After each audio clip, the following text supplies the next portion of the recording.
procès des militaires accusés dans la tentative de libération des présumés auteurs du coup d'État de septembre 2015 a été renvoyé au 5 janvier 2017. Leurs avocats ont quitté la salle d'audience au deuxième jour du procès hier. Dimanche prochain, les chrétiens célébreront la fête de Noël. À quelques jours de cette célébration, l'archevêque métropolitain de Ouagadougou, le cardinal Philippe Ouédraogo, a fait hier une adresse au peuple burkinabé. 4 morts et 1 blessé, c'est le bilan d'un éboulement survenu dans la nuit de mardi à mercredi à Oualga, un village situé à une vingtaine de kilomètres de la ville de Kaya.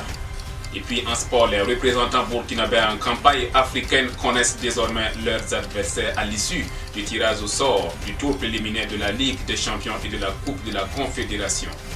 Mesdames et messieurs, voilà pour le sommaire du journal de ce jeudi 22 décembre 2016 sur la radio B24. Bonjour et merci de nous suivre.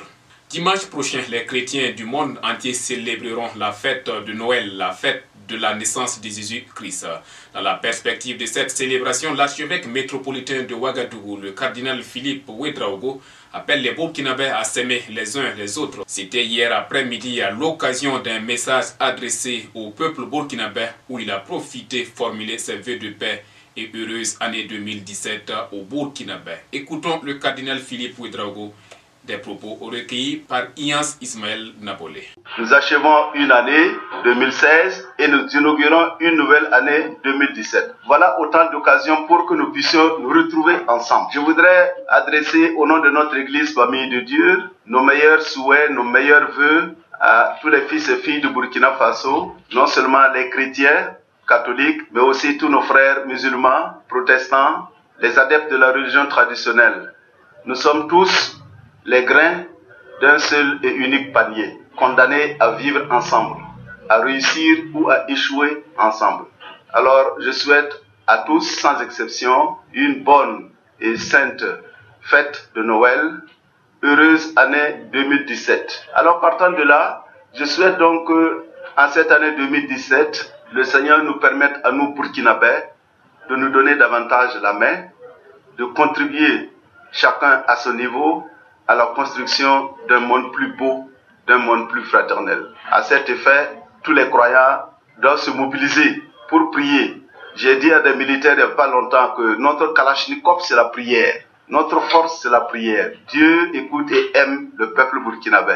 Daigne le Seigneur donc bénir les uns et les autres, combler tous les Burkinabés au-delà de leurs attentes. Bonne fête à tous, Dieu vous bénisse. Revenant sur l'attaque meurtrière de la base militaire de Nassumbu, laquelle a coûté la vie à 12 soldats burkinabés, le premier responsable de l'église catholique du Burkina dit être touché par cette attaque. Il a invité les Burkinabés à s'unir dans la prière pour le repos des âmes de ces soldats tombés. Le terrorisme est un défi non seulement burkinabé, non seulement africain, mais mondial. Personne n'est à l'abri. Vous êtes des hommes des médias. En Allemagne, que s'est-il passé? Il y a eu combien de victimes dans un marché et combien de blessés? C'est la grande surprise. La France a été victime une fois, l'Allemagne. Voilà. Donc, personne n'est à l'abri. Donc, c'est un défi majeur pour toute l'humanité. Nous déplorons tout ce qui s'est passé à Nassumbu. C'est un village que je connais bien. J'ai célébré la messe une fois à Nassumbu. Donc j'ai été très touché par cet incident puisque je connais la région. Alors c'est très déplorable et nous souhaitons vraiment qu'une solidarité internationale puisse se manifester pour qu'ensemble nous puissions venir à bout de ce défi majeur pour toute l'humanité. Alors ce qui s'est passé hier, j'étais heureux que les autorités aient prévu un temps de prière pour accompagner tous ces frères qui ont été victimes des attentats terroristes.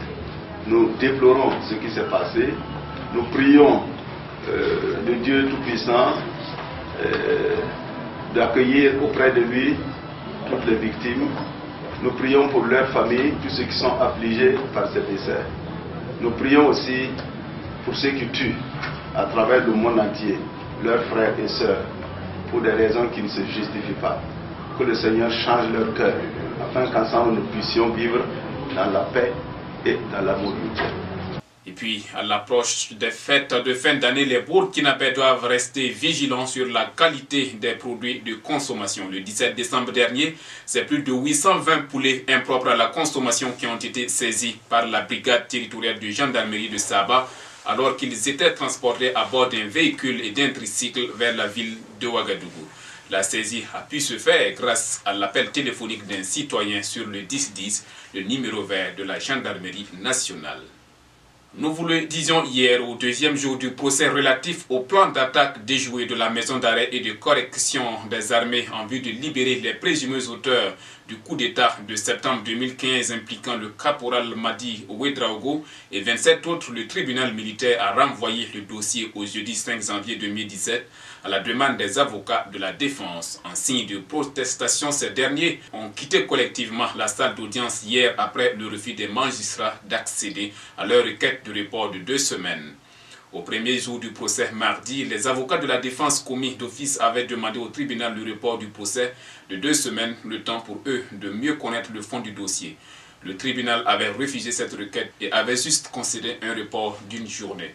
À ce propos, écoutez Maître Arnaud Ouedraogo, représentant des avocats de la défense. Le peuple burkinabé attend bien plus qu'un procès. Le peuple burkinabé attend un procès équitable. Nous avons reçu des dossiers de façon parcellaire et nous avons reçu des dossiers de façon tardive. Cela ne nous a pas permis d'organiser au mieux la défense de nos clients. Et nous étions donc, avec beaucoup de tristesse, obligés de nous retirer de la suite du dossier. Mais du côté du parquet, on estime que toutes les dispositions ont été respectées. Écoutons le commissaire du gouvernement, Alioune Zanré. Nous, au niveau du parquet, nous avons entrepris donc toutes les diligences. Nous avons respecté les dispositions de l'article 106 du Code de justice militaire. Nous avons respecté les dispositions des articles 25, 28, 33 de la loi portant à l'organisation donc des assises criminelles au Burkina. Ils nous ont prêté des intentions comme quoi il y avait un agenda politique qui était caché dedans. Nous ne voulons pas des débats stériles autour du procès. Tout ce qu'ils invoquent, je pense que, en toute sincérité, ça ne paraît vraiment pas la peine. Le 5 janvier, nous allons entreprendre encore les diligences qui s'imposent. Nous aviserons donc avec le bâtonnier et nous verrons ce qu'il y a lieu de faire. Le Sénégalais Abdoulaye Bathily, candidat à la présidence de la Commission de l'Union africaine, est venu prendre conseil auprès du président du Faso, Roch-Marc Christian Kaboré, dans la matinée du mercredi 21 décembre 2016 à Ouagadougou.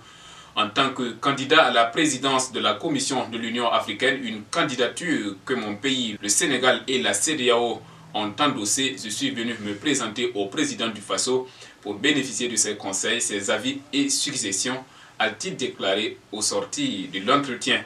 Sa candidature, selon lui, n'est pas de circonstance au regard de son engagement depuis plusieurs décennies pour la cause des peuples d'Afrique, pour l'unité, la libération, la paix et le développement du continent. Bien avant, l'hôte du président du Faso a présenté ses condoléances au peuple burkinabé et aux familles des 12 soldats tombés lors de l'attaque du vendredi 16 décembre 2016 à Nassoumbou, dans la région du Sahel. Il a émis le vœu que les mesures qui sont prises pour juguler ce phénomène au plan national et au niveau international puissent venir à bout du terrorisme afin que les pays d'Afrique aillent dans la voie du développement de façon irréversible. Comme je vous le disais en titre, 4 morts et 1 blessé, c'est le bilan d'un éboulement survenu dans la nuit de mardi à mercredi à Oualga, un village situé à une vingtaine de kilomètres de la ville de Kayad, c'est dans le centre-nord. Selon l'agence d'information du Burkina, le drame s'est produit dans un site d'orpaillage abandonné il y a plus de 20 ans et dont l'exploitation artisanale a repris il y a moins d'1 mois.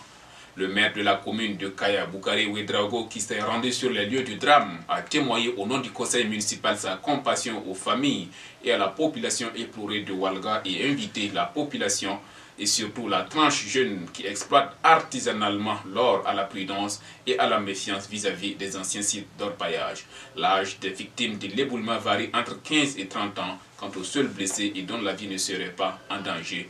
Il est âgé de 11 ans. À partir de demain 23 décembre, ce sera les congés de Noël dans le milieu scolaire au Burkina. S'il y a un sujet qui a alimenté les débats au cours donc de ce premier trimestre au sein des écoles primaires, c'est bien la journée continue. Anouna, notre correspondant Bourema Badini, a voulu en savoir davantage sur ce que pensent les enseignants sur cette mesure. Suivez donc. La journée continue là-haut. Sincèrement dit là, ça n'arrange pas beaucoup les enfants. Vous voyez, on vient de sortir. Ils vont à la maison. Il y a d'autres qui habitent à 3 km. Ils vont aller à la maison, aller manger. C'est le retard seulement. Ça vient, ils sont fatigués, ils dorment en classe, ils ne suivent pas. Il y a des enfants même à 15h, ils viennent. Pourtant, on commence à 14h, on finit à 16h. Ça, ils vont venir trouver qu'on a déjà commencé. Ce n'est pas de leur faute aussi. Les maisons là sont loin. Ils partent aussi trouver que les parents aussi n'ont pas encore fini de faire la cuisine. L'enfant est obligé d'attendre. Avec les enfants d'ici, là, s'il y avait au moins la cantine, ensuite on pouvait les retenir ici, les donner à manger. 14h, ils sont à l'heure à l'école. Par rapport à la journée continue, puisqu'on arrête à 12h, il faut recommencer juste 2 heures après. Alors les 2 heures de temps, c'est insuffisant pour pouvoir quand même démarrer les cours. À 14h, on doit démarrer. Et à 14h, les élèves n'ont pas encore fini leurs besoins. C'est difficile même de pouvoir les faire suivre le cours. Tu cries souvent, suivez, suivez, ils ne suivent pas. Et bon, ce sont les conséquences comme ça de la journée continue. Maintenant, bon, si les conditions pouvaient être améliorées, alors on instaure la cantine. Alors il reste à midi, ils consomment et il reste pour réviser un peu les leçons. Voilà, quand on va rentrer en classe, alors ils sont prêts pour démarrer les cours de la soirée. Voilà, autrement dit, on revient aux anciennes horaires.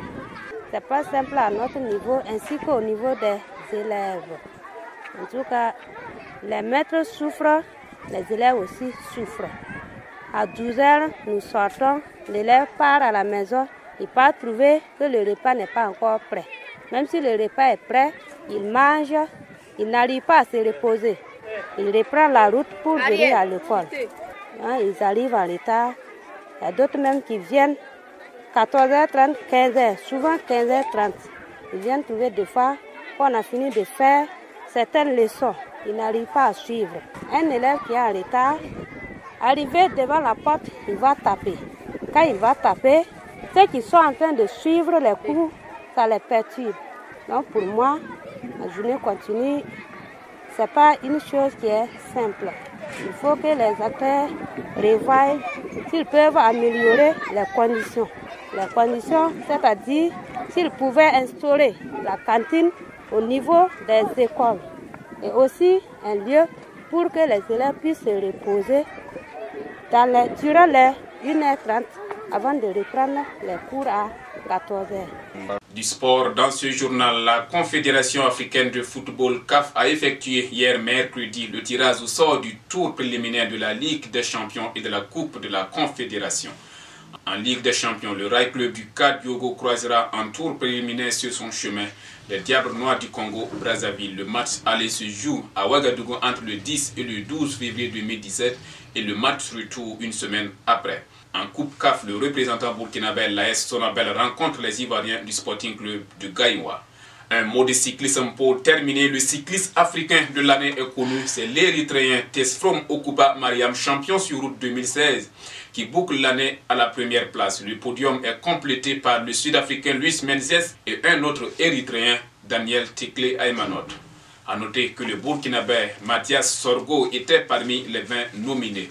Tesfrom Okuba Mariam recevra son trophée des mains des organisateurs de la Tropicale Amissa Bongo fin février 2017 au Gabon. Madame, Messieurs, c'est ici que s'arrête ce journal que j'ai pris du plaisir à vous présenter. L'actualité continue sur www.radiob24.com et sur notre page Facebook. Merci à tous pour la fidélité et à très bientôt.